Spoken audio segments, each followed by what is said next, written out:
किसान बहुत खुश है। इस बार फसल अच्छी होगी, बारिश भी बहुत बेहतर होगी। किसानों ने इसका अंदाजा लगा लिया है। झुंझुनू में टिटहरी ने ऊंचाई पर अंडे दिए हैं। विज्ञान और गूगल के इस युग में आज भी ग्रामीण किसान बरसात का अंदाजा पक्षियों के अंडों और उनके चहचहाने की आवाज से लगाते हैं। आज भी पुरानी परंपराएं जीवित हैं।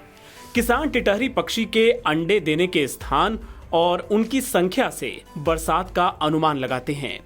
सालों से चली आ रही इस परंपरा में पूरी शिद्दत के साथ यकीन किया जाता है। चाहे विज्ञान इसको ना मानता हो, लेकिन ग्रामीण और किसान इसको पूरी तरह मानते हैं। अक्सर टिटहरी पक्षी जमीन पर ही अंडे देती है। ये अंडे किसी ऊंचाई के स्थान पर किसानों को मिल जाएं तो ये कहा जाता है कि बरसात अच्छी होगी।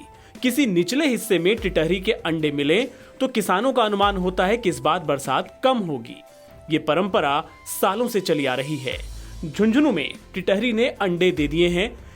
किसान की सूचना पर हमने भी वहां पर एक तस्वीर ली। ये अंडे एक ऊंचे टिब्बे पर टिटहरी ने दिए थे। जब आसपास के किसानों से पता किया तो उन्होंने बताया कि और भी 4-5 खेतों में टिटहरी ने अंडे दिए हैं। सभी जगहों पर ऊंचाई पर ही अंडे दिए गए हैं।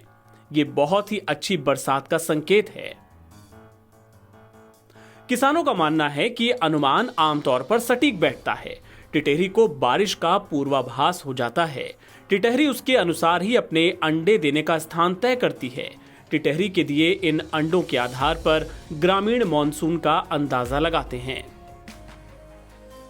मलसीसर के किसानों के अनुसार टिटहरी के ऊंचे स्थान पर अंडे देने से अच्छी बारिश, नीचे स्थान पर अंडे देने से कम बारिश का अनुमान लगाया जाता है। और अगर टिटहरी ने किसी खेत में नीचे की ओर या किसी गड्ढे वाले स्थान पर अंडे दिए तो इसे सूखे जैसे हालात के संकेत समझे जाते हैं। हालांकि वैज्ञानिक इस पर यकीन नहीं करते। वो कहते हैं कि यह सिर्फ मान्यता है, इसका कोई वैज्ञानिक आधार नहीं है।